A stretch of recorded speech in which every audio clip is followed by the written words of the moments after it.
देखिए, लवली आनंद जी जो पूर्व सांसद हैं, विधायक भी हैं, इसके अलावा उनके पुत्र चेतन आनंद द्वारा रूम्स की बुकिंग कराई गई थी। अपने लेटर हेड के माध्यम से उन्होंने रूम्स की बुकिंग कराई थी। विभिन्न माध्यमों से, सोशल मीडिया के माध्यम से और समाचार पत्रों और चैनल्स के माध्यम से हम लोगों को कुछ दस्तावेज प्राप्त हुए थे, जिसके आधार पर हम लोगों ने प्रारंभिक तौर पर एडीएम की अध्यक्षता में एक 3 सदस्यीय कमेटी का गठन भी किया था। बोला कि वो पहचान नहीं पा रहे हैं कि वो वही व्यक्ति थे या नहीं थे, लेकिन एक चीज़ बहुत ही स्पष्ट है कि रूम जिनके लिए आरक्षित था उनके बदले में कोई दूसरा आदमी रुका। संभावना बहुत प्रबल एक व्यक्ति विशेष के संबंध में है और इसके लिए अब क्योंकि दस्तावेज बहुत सारे उपलब्ध भी हैं तो इसको सीधे तौर से नकारा भी नहीं जा सकता है कि वहाँ पर वो नहीं रुके होंगे या रुके थे। इसलिए अब जो प्राइवेट पार्टीज़ हैं उनका भी परीक्षण का आदेश दिया गया है, जो दिख रहे हैं फ़ोटोज़ में, और उसके अलावा जो और जुड़े हो सकते हैं इसके लिए। तक की जांच में क्या ये सामने आ रहा है कि आनंद मोहन सर्किट हाउस में ठहरे थे? अब तक की जांच में क्या बातें सामने आई? देखिए, आधिकारिक तौर पर तो कोई भी हम लोगों को इसका दस्तावेज प्राप्त नहीं हुआ था, ना कि विभिन्न माध्यमों से, सोशल मीडिया के माध्यम से और समाचार पत्रों और चैनल्स के माध्यम से हम लोगों को कुछ दस्तावेज प्राप्त हुए थे, जिसके आधार पर हम लोगों ने प्रारंभिक तौर पर एडीएम की अध्यक्षता में एक 3 सदस्यीय कमेटी का गठन भी किया था। समिति द्वारा रिपोर्ट अपना समर्पित कर दिया गया है। इसमें मुख्यतः सर्वप्रथम हम लोगों ने जो सरकारी तंत्र के जितने भी लोग हो सकते थे, जिनका सर्किट हाउस या उसके अन्य अवयवों से किसी प्रकार का जुड़ाव हो, उसमें उनका हम लोगों ने बयान दर्ज किया कमेटी ने, और कमेटी ने जो बयान दर्ज किया उसके आधार पर कुछ ऑब्जर्वेशंस समर्पित किए। बहुत ही स्पष्ट बात है कि जब ये प्रकरण हुआ है, जो संभावित प्रकरण है, इसमें प्रत्यक्षदर्शी मुख्यतः इसमें जो सर्किट हाउस के स्टाफ हैं वही, जिसमें कि 3 लोग, इनके अलावा नाजिर, सहायक नाजिर, नजारत उपसम माता, सबका भी बयान दर्ज किया गया। अभी क्योंकि प्रत्यक्षदर्शियों द्वारा इसकी स्वीकारोक्ति अब तक नहीं की गई, उनके द्वारा बताया, उन्हें पहचानने से इनकार किया और बोला कि वो पहचान नहीं पा रहे हैं कि वो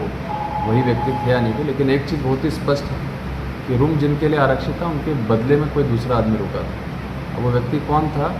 इसकी संभावना बहुत प्रबल एक व्यक्ति विशेष के संबंध में है और इसके लिए अब क्योंकि दस्तावेज बहुत सारे उपलब्ध भी हैं तो इसको सीधे तौर से नकारा भी नहीं जा सकता है कि वहाँ पर वो नहीं रुके होंगे या रुके थे। इसलिए अब जो प्राइवेट पार्टीज़ हैं उनका भी परीक्षण का आदेश दिया गया है, जो दिख रहे हैं फ़ोटोज़ में,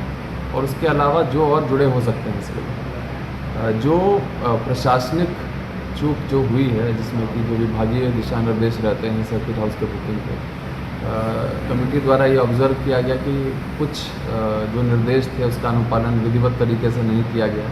उसकी अवहेलना की गई, और इसमें मुख्यतः सर्किट हाउस की बुकिंग के उपरांत जो है नए रूम कक्षों का आवंटन, उसके लिए सक्षम प्राधिकार से अनुमति प्राप्त नहीं करना, प्रविष्टि में त्रुटियां हैं कुछ, तो इन सारी चीज़ों को ध्यान में रखते हुए हम लोगों ने ये माना है कि इसमें जो भी नाजिर हैं, जो सहायक नाजिर, उन पर विभागीय कार्रवाई प्रारंभ की जाए, क्योंकि प्रारंभ की जा चुकी है। हालांकि उनको निलंबित नहीं किया गया, लेकिन विभागीय कार्यवाही प्रारंभ कर दी गई है और संचालन पदाधिकारी इसमें जल्द से जल्द इसमें अपना रिपोर्ट देने का निर्देश दिया गया। इसके अलावा कई लैप्सेस भी हम लोगों ने पाई, जो मुझे लगता है कि या सुधारात्मक प्रयास करने की आवश्यकता पर महसूस। 3 कमरा बुक हुआ था, वो किनके नाम से? देखिए, लवली आनंद जी जो पूर्व सांसद हैं, विधायक भी हैं, इसके अलावा उनके पुत्र चेतन आनंद द्वारा रूम्स की बुकिंग कराई गई थी। अपने लेटर हेड के माध्यम से उन्होंने रूम्स की बुकिंग कराई थी और रूम्स 2 ही बुक किए गए, तीसरा रूम अलग से आवंटित जो कर दिया गया था, इसीलिए ही ये विभागीय कार्रवाई चलाई जा रही है कि अतिरिक्त कक्ष जो आवंटित किया गया वो किसकी अनुमति से किया। तो इससे पहले सर्किट हाउस में सीसीटीवी कैमरे नहीं लगे हुए थे? नहीं, इसके पहले सर्किट हाउस में सीसीटीवी कैमरा नहीं था, कोई प्रावधान भी नहीं था, लेकिन हम लोग अब इस प्रकरण के बाद अपनी तरफ से, अभी तक विभागीय निर्देश प्राप्त नहीं हुआ, लेकिन हम लोग अपनी तरफ से ही इसमें सीसीटीवी लगा। आशंका है कि आनंद मोहन ठहरे थे, इस तरह की अभी तक का देखिए, जो बयान है उसके आधार पर तो नहीं है, लेकिन क्योंकि इतने सारे दस्तावेज हैं तो ऐसी संभावना है, और इसीलिए हम लोग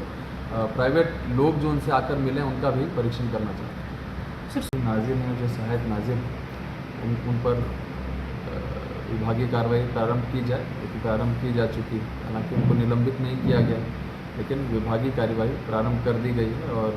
संचालन पदाधिकारी इसमें जल्द से जल्द इसमें अपना रिपोर्ट देने का निर्देश दिया गया है। इसके अलावा कई लैप्सेस भी हम लोगों ने पाई जो मुझे लगता है कि या सुधारात्मक प्रयास करने की आवश्यकता महसूस किया गया, जिससे कि सर्किट हाउस जैसे एक इम्पॉर्टेंट बिल्डिंग की सुरक्षा और वहाँ पे रहने वाले और आने जाने वाले लोगों पर कड़ी निगरानी रखी जा सके। इसके लिए मुख्यतः जो सर्किट हाउस में अब 24 घंटा होमगार्ड के माध्यम से वहाँ पर डिप्लॉयमेंट कर दिया गया है। गेट पर आवाज़ एंट्री करने वाली प्रत्येक गाड़ी का एंट्री कराना आवश्यक होगा, गाड़ी नंबर और गाड़ी के स्वामी का नाम वगैरह। रूम, आरक्षित रूम अगर है उसको लेने से पूर्व जिस प्रकार से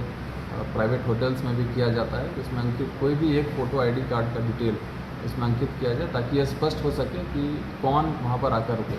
क्योंकि ये भी निकल के आया है कि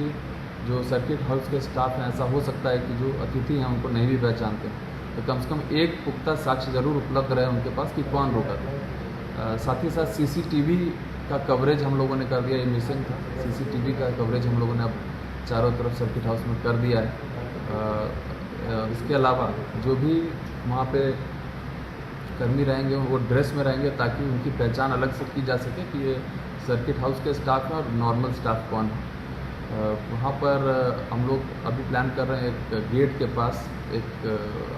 हम लोग एंट्री लेवल पे जहाँ पर गेट पे एंट्री होगी वहाँ पर चेकिंग के लिए एक कमरा भी बनाया जाएगा जहाँ पर जो भी सुरक्षा कर्मी बैठेंगे एवं वहाँ पे दर्ज इत्यादि करेंगे, जो भी डिटेल्स दर्ज करेंगे।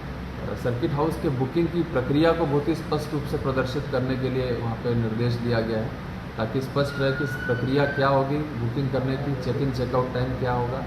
तो ये सारी बदलाव जो हम लोग अभी कर रहे हैं, साथ ही साथ कुछ अन्य ज़िलों के तर्ज पे हम लोग इसको आउटसोर्स करने का भी प्रयास कर रहे हैं ताकि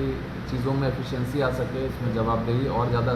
तरीके से तय की जा सके। ये सारी चीज़ें जो हम लोग कर रहे हैं कमेटी के रिपोर्ट के आधार पर जो प्राइवेट पार्टीज़ हैं उनके जांच का निर्देश दिया गया ताकि उनका भी बयान दर्ज करके किसी फाइनल कंक्लूजन पहुंचा जाए।